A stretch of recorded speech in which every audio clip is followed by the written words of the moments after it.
Hello fellow cinephiles, Film Guru here. So I'm going to continue on reviewing the films that I have on a list of films I haven't seen yet. I own them, but I haven't actually got to watch them.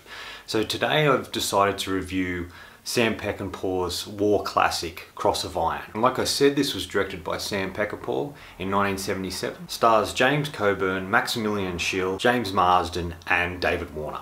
It really looks at World War II from the point of view of the German soldiers. They are played by obviously English-speaking actors who do accents, but this was kind of an interesting take on this sort of war. We never really get to see it from the Germans' point of view. It's always the Germans are bad in all the war films and the Americans are good, or the other countries are good and Germans are bad. But this sort of really humanized the German army. It really looks at this team, this platoon, that was led by James Coburn's character, Steiner, a well-decorated soldier who goes about things in a different way. And he survived a lot through this particular war. And not only is he's the leader of the platoon, but they're all sort of like a family. They're all joined together. And when one of them dies, it affects all of them in different ways. But they really are a tight-knit sort of family.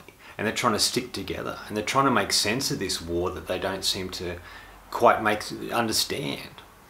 Because the Steiner character really is sort of a bit over the war and he doesn't understand it and he doesn't know what he's really fighting for.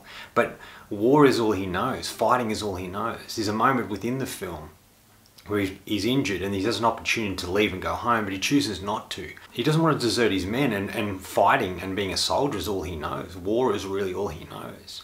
And so he goes back. And it's really just looking at this particular group of people and the stuff they go through and who they are as people and characters. Maximilian Schell plays Stransky, Captain Stransky, who is this sort of French soldier who's brought in to run this particular platoon with Steiner at the helm. He's just a selfish, arrogant sort of character who's more interested in getting the Iron Cross than he is actually being a soldier. He's one of these bureaucrats who come in and get into high positions within particular military structures, but have never been to war, have never been on the battlefield and don't understand what it means to be a soldier, but yet tells all the other soldiers what to do. James Mason plays Brandt, the sort of the captain of sort of like the whole army, I guess. He's in the trenches with it. And he's accompanied by David Warner's character, Kelsel. And he really respects Steiner. He knows who he is and as a person, and he knows what he's capable of. And he tries to direct things in the right way, but he's up against it with this Stransky, he's just a petty, sort of sad, egotistical man that you sort of end up really hating through this film because of his decisions and what he does. Puts the squad in extreme danger after Sergeant Steiner refuses to say he deserved it. And it's really about these two men battling each other, going head to head, I guess, clashing with each other. And one trying to sound like a hero and the other one is a hero but doesn't need the recognition to say he's a hero. You know, Sergeant the title doesn't mean anything to him. It's really about him trying to get through the war like the rest of the soldiers that he's part of, the rest of his squad. There's a lot in this that feels like Tarantino took from this to put in Inglourious Basterds. It just has that sort of feel about it. And it's sort of, there's so many things in that, you know, this particular ragtag team, all made up of different people, trying to survive the war, but all have missions that they need to accomplish as a group and singly. And it's sort of, I can see where Tarantino drew a lot from this. And this is the only war film that Sam Pechinpah made. He did a lot of westerns, he did some crime films and a variety of other things, but this was the only war film he ever made. And what a powerful film it really is. Like I said, to look from the point of view of the German soldiers, which we hadn't seen before. There's even a whole squad, I guess, of female Russian soldiers that they're fighting against. And that was something different as well I hadn't seen before in a war film. And I really liked that. They're not really particularly treated well, the women in this, and I didn't kind of like that.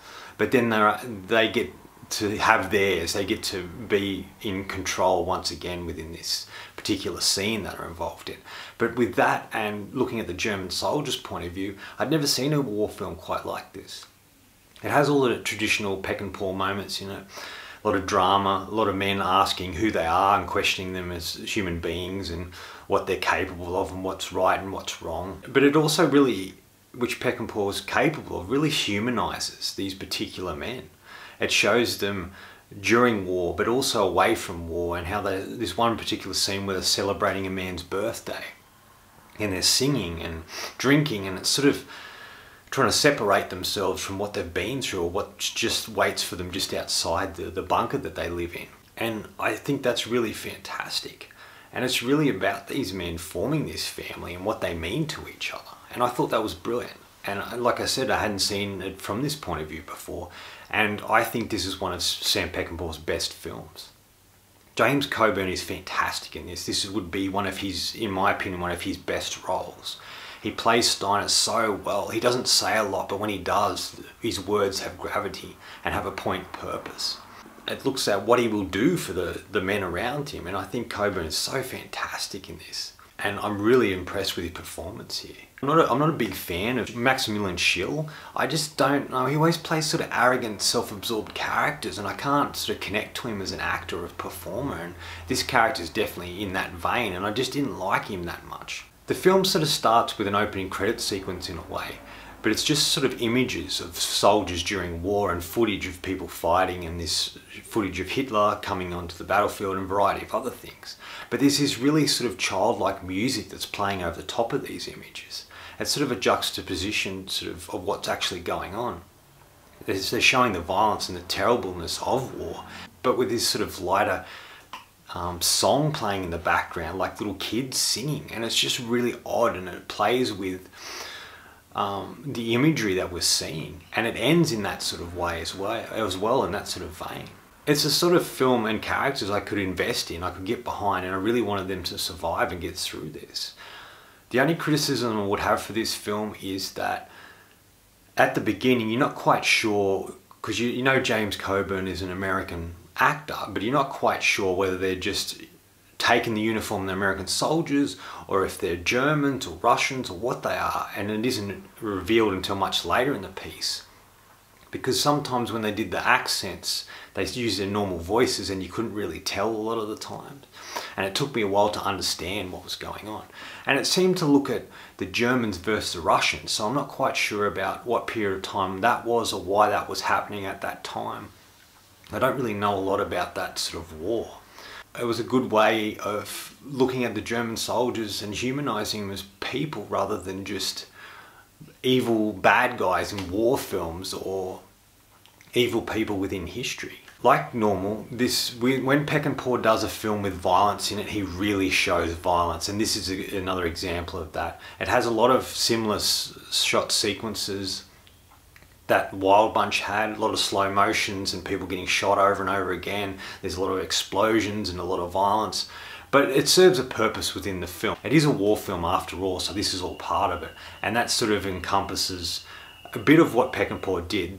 He wasn't completely violent, which everybody thinks of. Whenever they think of him, they think of the Western, the Wild Bunch, with all the violence and slow motion and blood and guts and all that sort of stuff that's in that film. But he was much more than that. He was a much better director. Ride the High Country, to me, is his best film, followed by the Ballad of Cable Ho, which is really great as well. Those two movies are really the best I think he did. I really liked Getaway as well, but those two films are important to me. And they show him as much more than just a violent filmmaker. I think this is the one, I think there's a couple more, but this is the one of his classic films I'd never seen before. So I really needed to watch it, and I'd put it off for so long, and I wish I didn't, because I quite enjoyed what I saw here. It was well shot. You really felt like you're in the war, you're part of this team, this squad, and you were following them on their journey. And you saw the trials and tribulations they went through and all the things they had to battle to get through this particular war. And I really liked that. And like I said, James Coburn is fantastic in this and gives one of his best performances. Final verdict. Look, if you're like war films, or you're a fan of Sam Peckinpah, if you just want a solid, well-made sort of action-y war film, you'll probably thoroughly enjoy this. I don't know if this film will be for everyone, because it is violent in parts and it is a bit too much violence sometimes, and there's a lot of blood at times within the film as well. If you like a good solid film, this is definitely for you. I'm going to give Cross of Iron 4 out of 5. I really enjoyed my experiences with this. It was a solid film, well put together, well acted. The scenery was fantastic, the story was telling was great, and there was a lot of really great explosions and a variety of action sequences and set pieces that were fantastic within it. And it was filled with a lot of ironic sort of things which I liked as well. Anyway, that's all for me today. Thanks for watching. I hope you enjoyed this video, and if you did, please hit subscribe down the bottom. Otherwise, until next time, enjoy the movies.